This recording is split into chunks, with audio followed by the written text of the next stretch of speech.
கார்த்தி தீபம் சீரியல் இன்றைக்கான எபிசோடில் என்ன நடக்க போகுதுன்னு பார்க்கலாம் வாங்க. அதுக்கு முன்னாடி என்னுடைய சேனலில் நீங்கள் சப்ஸ்கிரைப் பண்ணலைன்னா மறக்காமல் சப்ஸ்கிரைப் பண்ணிக்கோங்க. பக்கத்தில் இருக்கிற பெல் பட்டனையும் ப்ரெஸ் பண்ணிக்கோங்க. ரியா குமார் என்ற ஒருத்தவங்கிட்ட வந்து பேசுகிறாங்க. என்னோடய வீட்டு பக்கத்தில் ஒரு கெஸ்ட் ஹவுஸ் இருக்குது. அந்த கெஸ்ட் ஹவுஸ்க்கு நீ ஒரு 10 மணிக்கு வரணும். வந்து அந்த கெஸ்ட் ஹவுஸ்குள்ளே போய் ஒளிஞ்சிக்கோ. ஒளிஞ்சதுக்கப்புறமா எனக்கு கால் பண்ணி சொல்லு. அதுக்கப்புறம் நான் திருடன்னு கத்துவேன். அதுக்கப்புறம் கொஞ்சம் நேரம் பொறுத்து நீ வெளியில் வா. வெளியில் வந்து எல்லோரும் வந்து உங்ககிட்ட கேட்டாங்கன்னா மீனாட்சின்றவங்க தான் என்னை வர சொன்னாங்க அப்படின்னு சொல்லிவிட்டு நீ அங்கேருந்து போயிடு. அதுக்கப்புறமா நான் பார்த்துக்கிறேன் அப்படின்னு சொல்லி அவங்களுக்கு கொஞ்சம் பணத்தை கொடுக்குறாங்க. அவங்களும் நைட்டு ஒரு 10 மணிக்கு அதே மாதிரி வராங்க. ரியாவுக்கு கால் பண்ணி சொல்கிறாங்க, இந்த மாதிரி நான் வந்துட்டேன் அப்படின்னு சொன்ன உடனே ரியா வந்து திருடன்னு கத்துறாங்க. அப்போது ஆனந்தும் அருணும் வந்து பேசிகிட்டு இருப்பாங்க. அவங்க வெளியில் ஓடி வராங்க. திருடன் போகிறான், அந்த கெஸ்ட் ஹவுஸ் பக்கமாக தான் போனான் அப்படின்னு வந்து சொல்கிறாங்க. உடனே மீனாட்சி, தீபா, அபிராமி எல்லாருமே அங்கே வந்திருப்பாங்க. அவங்களே என்ன சொல்கிறாங்கன்னா, என்ன நீ மீனாட்சி அக்கா மேலே பழி போடுறதுக்கு இந்த மாதிரிலாம் வந்து நீ சொல்கிறியா? நீ எதுவும் அசிங்கப்படுத்தணுன்னு தான் இப்படிலாம் பண்ணுற அப்படின்னு சொல்ல, நான் ஏன் அப்படிலாம் சொல்ல போகிறேன்? உண்மையாக ஒருத்தன் அந்த பக்கமாக போனான், அந்த கெஸ்ட் ஹவுஸ் பக்கமாக தான் போனான், அவன் வீட்டுக்குள்ளே தான் இருப்பான், இப்போது வீட்டுக்குள்ளே தான் இருக்கான் அப்படிலாம் வந்து சொல்கிறாங்க. அப்போ வந்துட்டு எல்லாரும் மாற்றி திட்டுறாங்க. தேவையில்லாமல் இந்த மாதிரிலாம் பண்ணுற வேலை வச்சுக்காத, என் மருமக மேலே பழி போடணும்லாம் நினைக்காத அப்படின்னா அபிராமிலாம் ரொம்ப கோவப்படுறாங்க. அப்போது ரியா வந்துட்டு விடாமல் சொல்லிக்கிட்டே இருக்காங்க. அப்போ அருண் வந்துட்டு சரி அவங்க தான் இருப்பாங்கன்னு சொல்கிறாங்களே, உள்ளே போய் எதுக்கும் பார்ப்போம் அப்படின்னு ஆனந்தும் அருணும் உள்ளே போய் பார்க்குறாங்க. உள்ளே போய் பார்த்துட்டு வந்து அங்கே யாருமே இல்லை அப்படின்னு சொல்கிறாங்க. உடனே ரியா வந்துட்டு என்ன இது யாருமே இல்லைன்னு சொல்கிறாங்க அப்படின்னு யோசிக்கிறாங்க.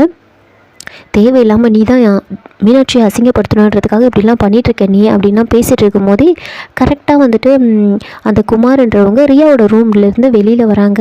அதை பார்த்த உடனே ரியா வந்துட்டு இவன் என்ன நம்ம ரூம்லேருந்து வெளியில் வரான் அப்படின்னு யோசிச்சுட்டு இருக்காங்க. அப்போ ஆனந்த் வந்துட்டு யாரா நீ, எதுக்காகடா என்னோடய வீட்டிலேருந்து வர அப்படின்னு வந்து சட்டையை பிடிச்சி சண்டை போடுறாங்க. அவங்க கரெக்டாக வந்துட்டு என்ன பண்ணுறாங்கன்னா, என்ன இவங்க தான் வந்து வர சொல்லி சொன்னாங்க அப்படின்னு ரியாவை வந்து கை காமிக்கிறாங்க. ரியாவை கை காமிச்ச உடனே ரியா வந்துட்டு என்னது நான்லாம் வர சொல்லலை அப்படின்னு ரியா சொல்லிகிட்ருக்கு. அப்போ தீபா வந்துட்டு ரியாவோட மொபைலை வாங்கி காமிக்கிறாங்க.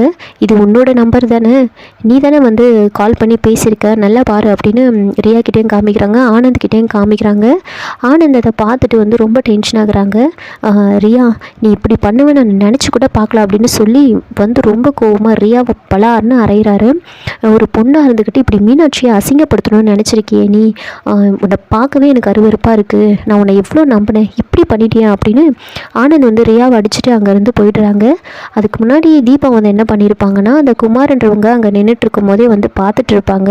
கெஸ்ட் ஹவுஸ்க்கு வெளியில் பார்த்ததுமே வந்து அவங்கள மிரட்டி உன்னை யார் இங்கே வர சொன்னது அப்படிலாம் வந்து கேட்டிருப்பாங்க. அப்போ ரியான்றவங்க தான் என்னை வர சொன்னாங்க அப்படின்னு தெரிஞ்சுக்கிட்டு தீபா வந்துட்டு இந்த பிளானை வந்து போட்டிருப்பாங்க ரியாவை மாட்டி விடுறதுக்காக. அதுக்கப்புறமா மீனாட்சி ஒரு பக்கம் ரியா வந்து பயங்கரமாக வந்து திட்டுறாங்க. என் வாழ்க்கையை தான் நீ என்கிட்டேருந்து பறிச்சுட்ட, இப்போ நீ என்னை அசிங்கப்படுத்தணும்னு நினைக்கிறியா, இனிமேல் நான் உன்னை சும்மாவே விட மாட்டேன் அப்படின்னு மீனாட்சி ஒரு பக்கம் சொல்லிட்டு போக, தீபா ஒரு பக்கம் உன்னை இந்த வீட்டை விட்டு துரத்தாமல் நான் ஓய மாட்டேன் அப்படின்னு தீபா ஒரு பக்கம் சொல்லிட்டு போகிறாங்க. நாம் போட்ட பிளான் நமக்கே திரும்பிடுச்சு அப்படின்னு ரியா நின்றுட்டுருக்காங்க. இன்னொரு பக்கம் என்ன நடக்குதுன்னா, ரம்யா வந்துட்டு கம்பெனிக்கு போகிறாங்க. அங்கே ரொம்ப வந்து தீவிரமாக யோசிச்சுட்ருப்பாங்க. கார்த்திகை பார்த்து யோசிச்சுட்ருக்காங்க, நாம் கார்த்திக் கூட ரொம்ப சந்தோஷமாக வாழலான்னு நினச்சோமே, இப்போ அதெல்லாம் கனவாக போயிடும் போல இருக்கே, தீபாவோட ஹஸ்பண்ட் தான் கார்த்திக்னு தெரியாமே நாம் வந்து லவ் பண்ணியிருக்கோமே அப்படிலாம் வந்து யோசிச்சுட்ருக்காங்க. அவர் கல்யாணம் ஆனவர்னு எனக்கு தெரியாது, அதனால் நான் அவருக்கு லவ் லெட்டர் கொடுத்தேன், ஆனால் அவர் எப்படி எனக்கு பதில் லெட்டர் வந்து கொடுத்தாரு அப்படின்னு யோசிக்கிறாங்க. இதில் ஏதோ ஒரு தப்பு இருக்குது, நாம் கண்டுபிடிச்சே ஆகணும், நாம் அந்த பியூன்கிட்ட தானே அந்த லெட்டரை கொடுத்தோம், அந்த பியூனை வந்து கூப்பிட்டு கேட்டால் கண்டிப்பாக வந்து என்ன விஷயம் அப்படின்னு தெரியும் அப்படின்னு யோசிச்சுக்கிட்டு நேராக போயிட்டு அந்த பியூனை வந்து வர சொல்லி சொல்கிறாங்க.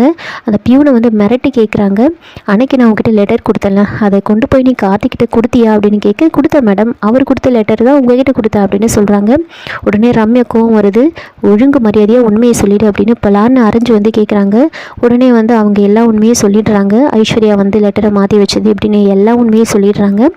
சொன்னதுமே வந்துட்டு சிசிடிவி ஃபுட்டேஜை பார்க்கணும் அப்படின்னு ரம்யா வந்துட்டு நேராக வந்து சிசிடிவி ஃபுட்டேஜ் அந்த பர்டிகுலர் டேயில் இருந்த அந்த ஃபுட்டேஜ் எல்லாத்தையுமே வந்து காமிக்க சொல்கிறாங்க. அதில் தான் வந்துட்டு ஐஸ்வர்யா கம்பெனிக்குள்ளே வர்றது, செக்யூரிட்டிக்கு பணத்தை கொடுத்தது, அதுக்கப்புறமா பியூனை தனியாக கூப்பிட்டு அந்த லெட்டரை மாற்றி வச்சது அப்படின்னு எல்லாத்தையுமே வந்து பார்க்குறாங்க. இதை பார்த்துட்டு யார் இவன், எதுக்காக இவன் நம்ம லைஃப்பில் குறுக்க வரா, இது நம்ம அப்படியே விடக்கூடாது அப்படின்னு வந்து ரம்யா வந்து யோசிச்சுட்டு இருக்காங்க. இதோட இந்த எபிசோடை வந்து முடிச்சிருக்காங்க. என்னோட ரிவ்யூ பிடிச்சிருந்தால் லைக் பண்ணுங்கள், மறக்காமல் சப்ஸ்கிரைப் பண்ணுங்கள். தேங்க்யூ.